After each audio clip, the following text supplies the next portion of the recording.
Welcome into a debut edition of Drawing a Crowd, the Business of Sports Tourism podcast, presented by the Maryland Sports Commission and PressBox Sports. He'll be with me each and every trip down this journey. We're going to do this about once a month. Terry Hasseltine, Executive Director of Maryland Sports. How are you, Terry? I'm doing outstanding, Stan. Thank you so much for helping us kick this podcast opportunity off, and we look forward to the long relationship with PressBox and bringing this thing to fruition for many, many months to come. Yeah, well, it seems like the need for this or the desire to have this on your part, meaning your team, is a sign of tremendous evolution of what you started here in the state of Maryland. Oh, yeah, it's coming around full circle now. I mean, now about 15 years into this for the state of Maryland, now starting to tell our story. We've helped grow a lot of other stories, but now it's time to grow our story. And the Maryland Sports Commission, through the efforts of this podcast and through some of the efforts that we're working with strategic partners across the state, is to ensure that the business of sports tourism is known. And therefore, when we're looking for the resources and the tools and the partners to coalesce on these opportunities with us, they know what we're talking about. They know what we're doing in and about the state, city of Baltimore, and nationally and internationally. You know, we've become pretty good friends over the last 15 years or so. Take me back for just a minute. When you were interviewed for this job, was it Governor O'Malley's idea that Maryland needed somebody in your position? And then I'd just love to know, is what you're doing today with the Maryland Sports Commission, was that even talked about back then?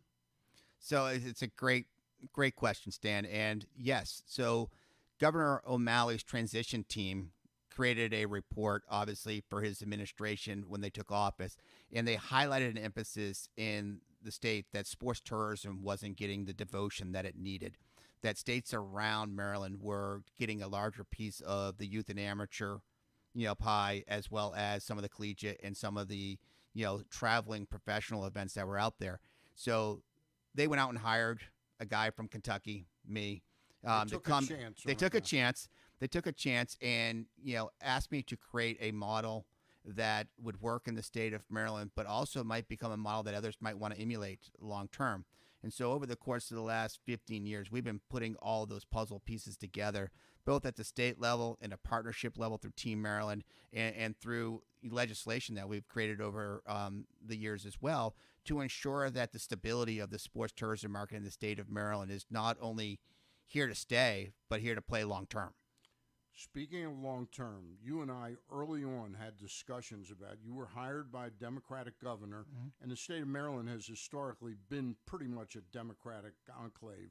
But you've survived your first governor, Governor O'Malley.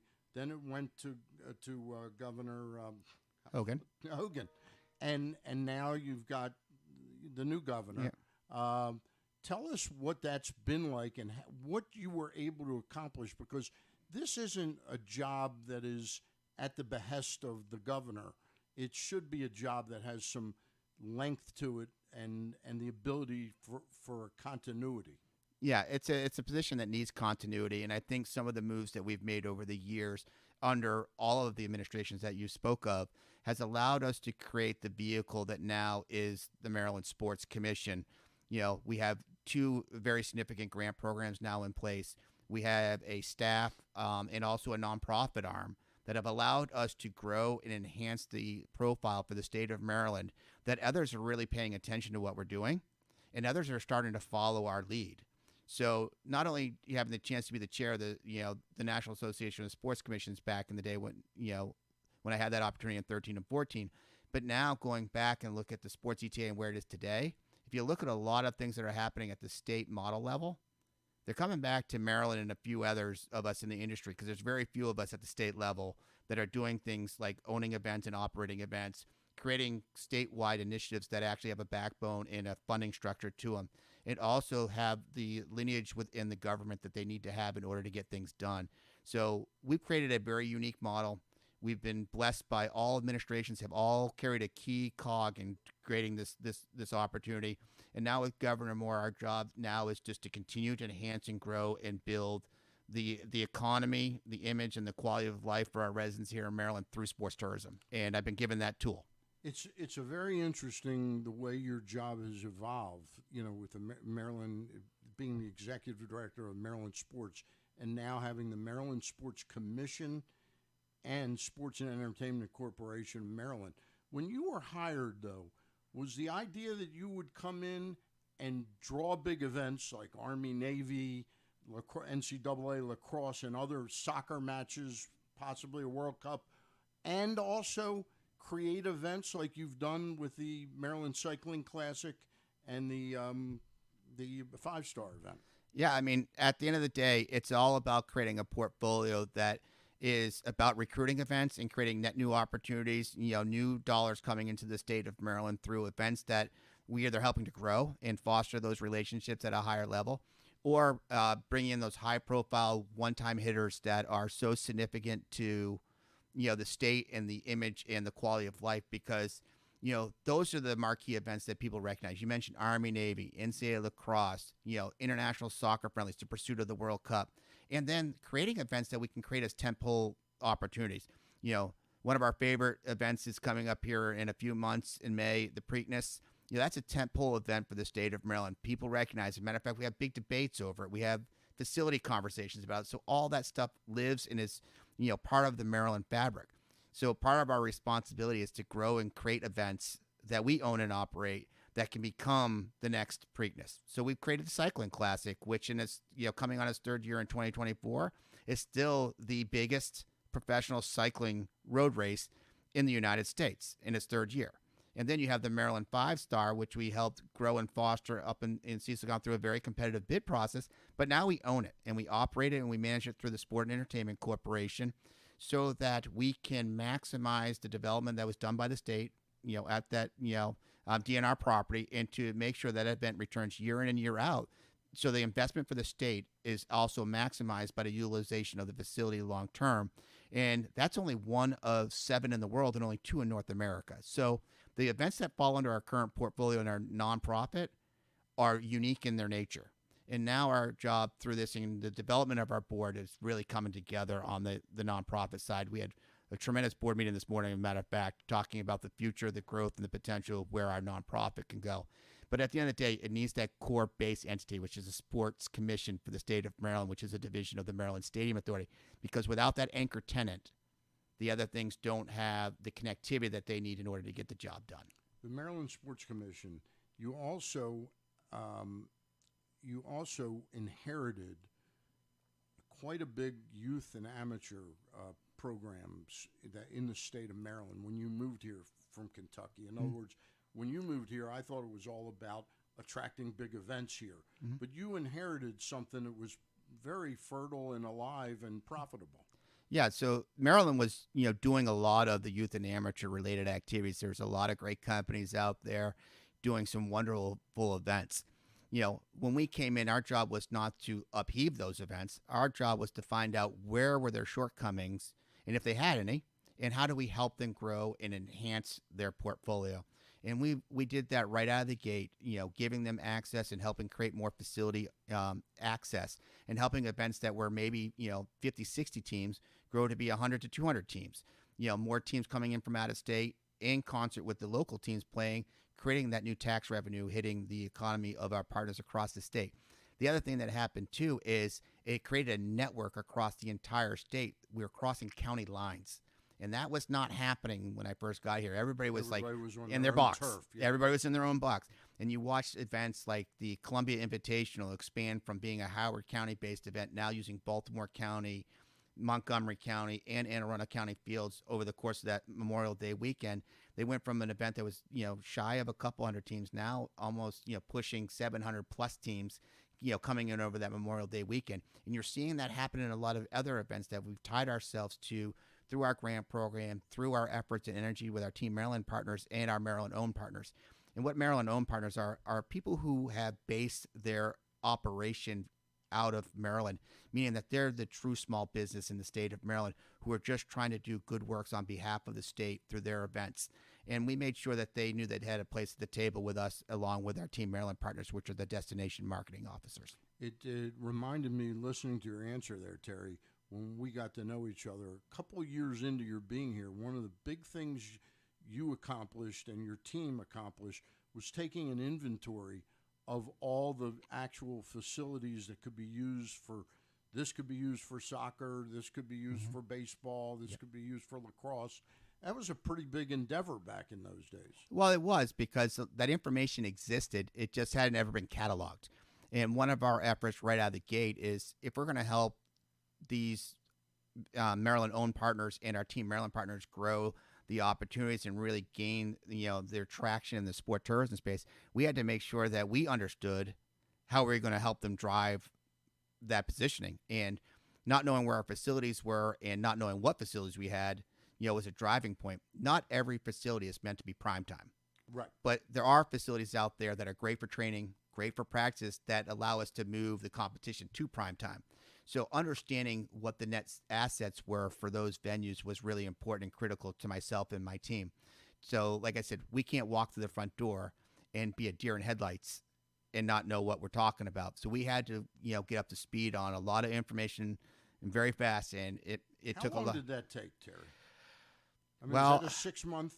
In all fairness, Dan, I did the initial assessment in about 3.5 months. And the reason why is that we wanted to be able to approach the next legislative session with the report, so that as we created the foundation for the Maryland Sports Commission, which was originally the Maryland Office of Sports Marketing for the state, we needed to make sure that we could show the legislator that this position was important and it was going to be critical to delivering long-term processes for the state.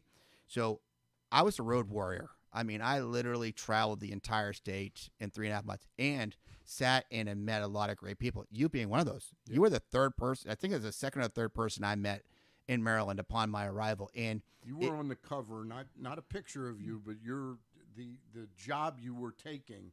We called it was the last of our weekly editions of PressBox, and it was Ticket to the Game. I remember that. And I was always very excited about, because whenever I'd talk to people, somebody said, there's nobody in the state that has the Rolodex to really jump in and do this job. Yeah. Well, now we have a Rolodex 2 or 3, and we now have put the other tools in the toolkit to be really helpful to our partners across the state. Also understand where the national governing bodies of the various sports, are out there, paying attention to the Olympic movement, paying attention to the international federations that are driving some of these programs, both domestically and abroad, and making sure that we have a broad swath and a broad portfolio of the things that we're tackling. I mean, yes, youth and amateur is quintessentially the epicenter of who we are and what we do. But going after prime time events like the World Cup, and other things of that nature are critical too, because sometimes you have to go with the namesake that people recognize in order to create a gateway to get to the things that are really driving the bus. A study in 2019, I think, is critical to our efforts right now. It showed the total spending on the U.S. economy in youth and amateur sports was about $19.8 billion. That's billion with a B. Billion with a B. The NFL, $16.3 billion. Really? So youth and amateur sports was outperforming all the big-time professional sports, in their subsets. So tell me that youth and amateur sports is not big business. I'd tell you otherwise. Sticking with youth and amateur sports, tell me a little bit about the sports grant program and the Michael Aaron Bush Fund. Well, that was named after the late Speaker of the House. Yeah, which is, in all fairness, that it's awesome. Maggie McIntosh, when she was in, the House delegates, ensured that we made sure that Mike's legacy lived on, and through the grant program, we've done, I think, him proud. Meaning that we've been able to distribute funds to nascent events as well as established events to help grow that portfolio so that they could bring more revenues to the state of Maryland through youth and amateur sports. But I think the critical part about the grant program is that it's legislatively mandated now. We went through the battles in Annapolis to make sure that it wasn't just a one-time expenditure, that it's got legs and it's got merit, and there's criteria, and I want to say others are also looking at our grant and fund program as a model that they want to replicate, because, we have the criteria, we have the basis of what needs to happen, and we also can able to vet and make sure that our partners are engaged. What was happening, before I got here a lot of times was, events were happening in the backyards of various communities, but the leadership of the communities didn't know. And so they thought they were just park and rec program type initiatives. Well, I remember, early on, I would go out with some of the county execs, and they talk about their recreation and parks program. And then I would say, this isn't really a recreation and parks initiative. This is a tournament that has probably 80% of the participants not from the state of Maryland. I mean, it's generating economic vitality for your county right now. And they were looking at me like, we didn't even know it was here. So an awareness, hence why we're doing the podcast. Now working with various strategies, because it's time to tell the big story of sport tourism in the state of Maryland and continue the energy that has come out of COVID, first to recover and the first to grow. What is that Michael Aaron Bush Fund? What does it allow you to do in terms of reaching out and trying to get more events to the state? Well, it allows us the resources that we can help our existing partners grow their events. But it also has a mechanism that when an event is out there in the marketplace that we're trying to bring, we can guarantee that it has some fiscal stability once it hits the market. So they don't have to go knock on every door trying to find every sponsor and partner right out of the gate. They can worry about making sure that operationally, logistically, the event is sound. And then we can come in over the top of it with them and then create the partnerships that are necessary to support the event long term. And so it's a gate opener. It's not set aside to fund 100% of any activity. Matter of fact, our threshold is 30% of the overall budget of an event, that it can't ever max out beyond that. Because at the end of the day, they also have to show their commitment to the investment of coming to Maryland. And then two, most of these events come with the bandwidth of other resources, i.e., whether it's a national governing body and or a sanctioning body or an organization that has the ability of, it wouldn't be moving around if it didn't have some type of fiscal, note behind it. Tell us a little bit about where the Sports and Entertainment Corporation of Maryland comes in, and how is that different than the Maryland Sports Commission? So the creation of the Sport and Entertainment Corporation, also through legislation, a little anecdote here. So in 2017, we pushed through legislation in Annapolis to allow the Sports Commission, in concert with the Maryland Stadium Authority, to create affiliated foundations, nonprofit organizations to serve as host committees for various events. Well, we took a unique tactic with it. We decided that once we got the bill passed through the legislation, which we did, the anecdote here is that also made the Maryland Sports Commission a permanent division of the Maryland Stadium Authority at the time as well. So we're kind of in that fledgling state that anchored us in the Stadium Authority. But it also, in the development of it, we created one entity called the Sport and Entertainment Corporation of Maryland, which was going to be this initiative that allowed us to incubate events and grow events over the course of time so they can come self-sustaining. And so instead of creating multiple nonprofits around every event that we had out there in the marketplace, we created one incubator system, put a small staff behind the effort. But we also created, because we knew we had the 5-star coming, because we worked that competitive. And we were in a position where we're like, okay, we were the lead entity on the bid with a lot of good partners. Don't get me wrong, there was a lot of good partners. But we were asked to be the lead entity.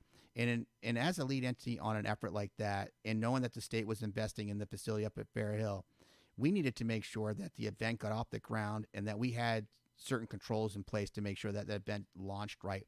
And then came along the Cycling Classic and the like. So we put 2 pillar events in the organization that were a little different, but allowed us the ability to manage the events and also have a structure that it was allowed to create public-private partnerships in corporate sponsorship.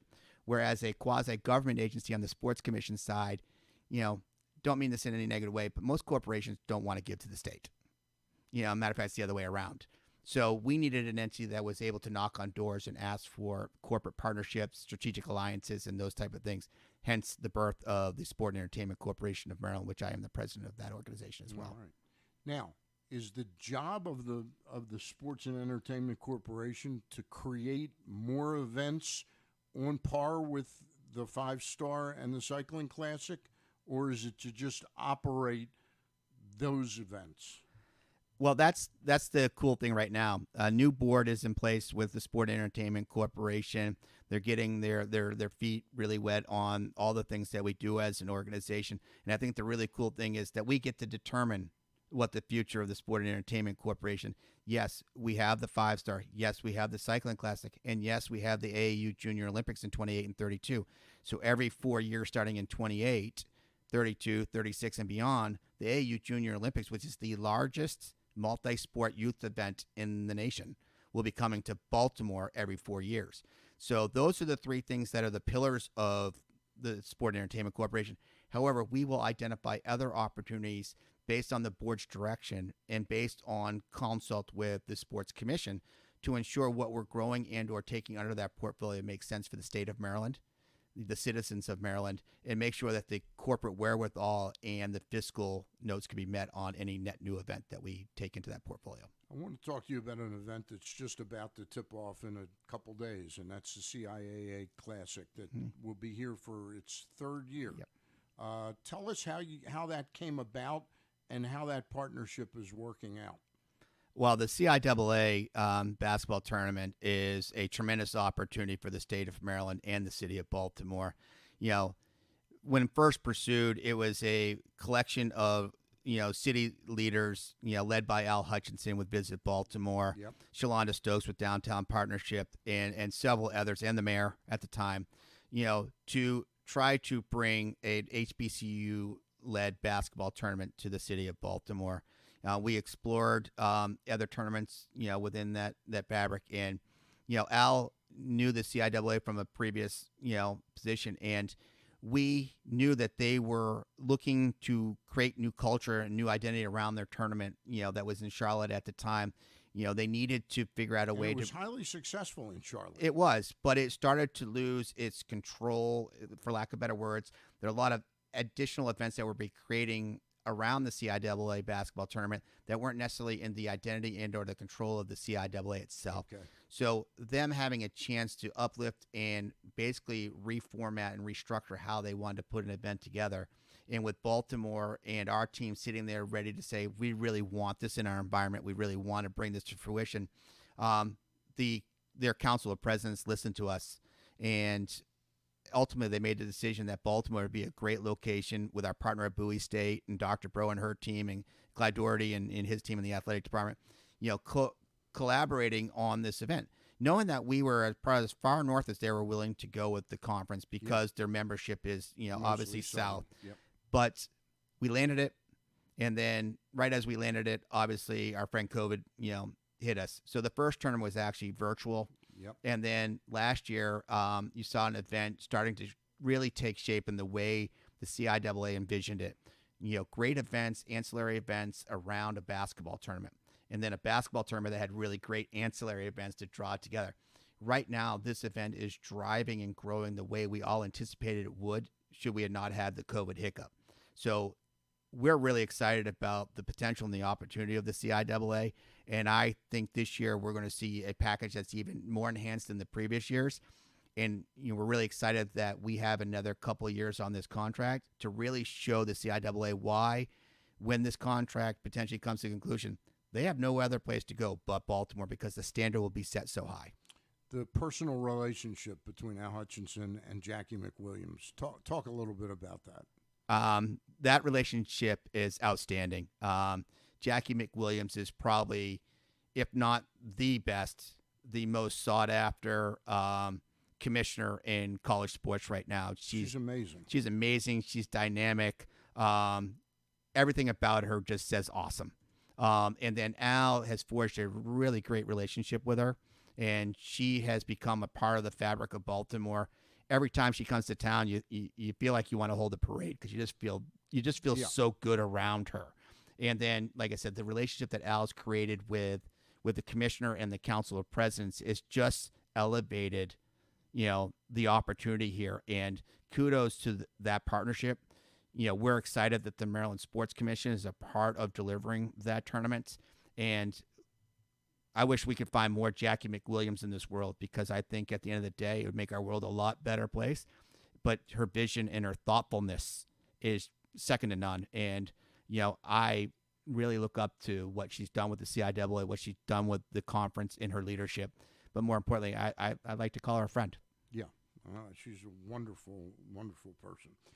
Tell me a little bit. I know it wasn't in the game plan, but the redoing of the Royal Farms Arena, what's now CFG Bank Arena, that was an added bonus to the CIAA. How has that helped them appreciate what they have here in Baltimore? Well, in all fairness, having the redesign and the remodel of the CFG Bank Arena has just created a more engaging environment.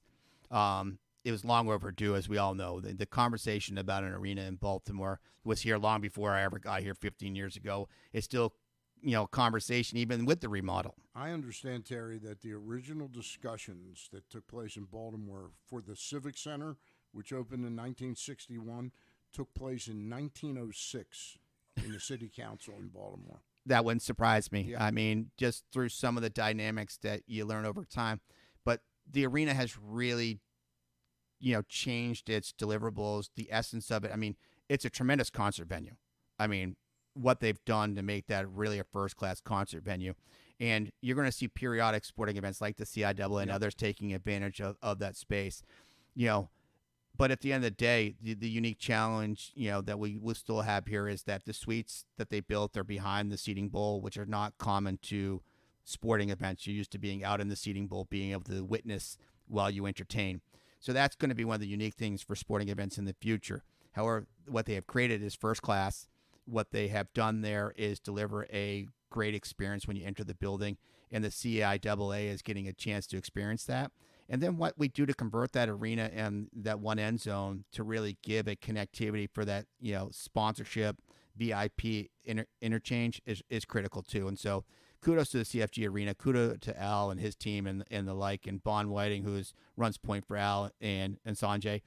The CIAA is a terrific event for Baltimore. It's a terrific event for the state of Maryland, but more importantly, it's created some really long-lasting relationships that are good for the city and the state. In the remaining time we have is a couple current events questions. Are you okay to take them? Let's do it.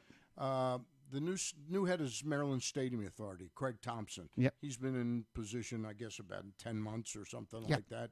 Your thoughts on the job he's doing and the partner he's become? Well, Craig has become a really good partner.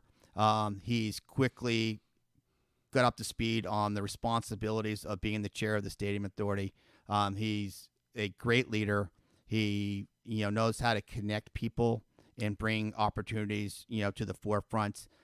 He was thrown into a situation in the changing of administrations that he shouldered and he carried forward. He's done a tremendous job, and he's become a great ally to Maryland sports and the efforts that we're taking on.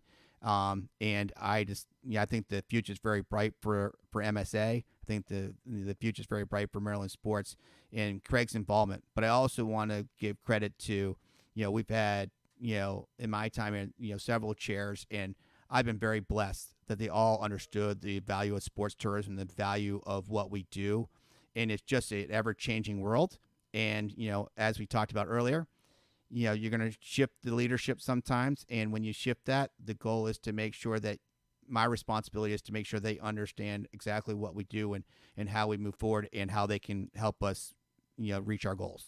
Just a couple more. I want to talk to you about, we got a big event coming up this year in mid-May, or May 18th, 19th, 20th, the Preakness. Yes. What's the latest that's going on? I know there's a new commission that's being put together to study what Maryland should do about racing. Can you give us any update on that, or are they really in just the infancy of what they're starting to look at? They're really in the infancy. They just released their report right after the first of the year. Greg Cross, who's the chair of that committee, has been down in Annapolis sharing the findings of the committee's work and setting the tone for that. I would have to punt on the other stuff to Gary McWigan on the Maryland Stadium Authority staff, who's really the principal behind, what the future development is and the like, at that facility. But, there are going to be some changes in our future, and I think, in all fairness, they're going to be great changes for the state long term. Now, will it upset some folks in the market, who are kind of the traditionals of the sport, but in order to make sure the economic model works, there's got to be change, and therefore, I think Greg and the committee that was established are looking at this from a holistic perspective on how the sport makes the most sense for the state of Maryland and how can we do it in the best way. All right, last question I got for you. Big news came out, about 2 weeks ago that John Angelos has a sale in place for David Rubenstein to take over the Baltimore Orioles. It's not going to happen overnight, but he most likely in the next 2 months or so will be the major point person. Big change. I mean, big change and overall a positive for the state and the city. I think it creates a new opportunity. I think it creates new conversations. It allows us to maybe look at the venue, has us look at how we do things in and around Oriole Park at Camden Yards differently maybe. But I think at the end of the day, the job and the responsibility there is we have to put a world-class baseball team in a world-class stadium, and that I think is going to be the. It looks like we're doing both of those. We're doing those things, and so that needs to be at the forefront. And then how we come in and supplement that through Maryland Sports or the Stadium Authority to make sure that what is a great ballpark today with a great team playing in it today has a great place to play in the future, and we continue to support the efforts by making sure more fans and more people understand why the team is important to the fabric of our city and the fabric of our state, and making sure that we're being there in lockstep in partnership. And I think those things come with new ideas and sometimes new faces in the crowd. Do you think I'm sniffing up the right trail? It's just incredibly unique to me to have a sports team that you've reached out, the new owners reached out to two mayors of two pretty big cities, New York City and Baltimore, Kurt Schmoke and Michael Bloomberg. Do you think they're being brought in because of their expertise about how to do things in a city-state partnership? And, that part of the reason they're part of the ownership is to work on the area, the entire area. I think they're taking a holistic approach on, how a team like the Orioles, along with the Ravens, play within the fabric of a community, not only from what they put on the ball field, but how they engage with the elected officials, how they get out and grow their footprint and legacy programs and getting to underserved communities and better enhance that. And it takes people who understand how to build connections and collaborations. I think there's some other people on that list that are pretty important to this, process too. And, bringing in some of those, iconic names, like Grant Hill and Cal, guys who have been well respected in their sports and their space for a very, very long time. So I just think, a chance to really take a fresh look and a fresh approach about how you do that, and having people who have been in, city governance and state governance, as a fabric of that to help us work through some of those cross aisle and, getting in front of the right leadership, opportunities is important. I know it's your podcast, but I thank you for your time. Terry Hasseltine, the Executive Director of Maryland Sports. You've been listening and watching Drawing a Crowd, the Business of Sports Tourism podcast presented by the Maryland Sports Commission and PressBox Sports. We thank you for your time. We hope you've enjoyed the show and pass it along.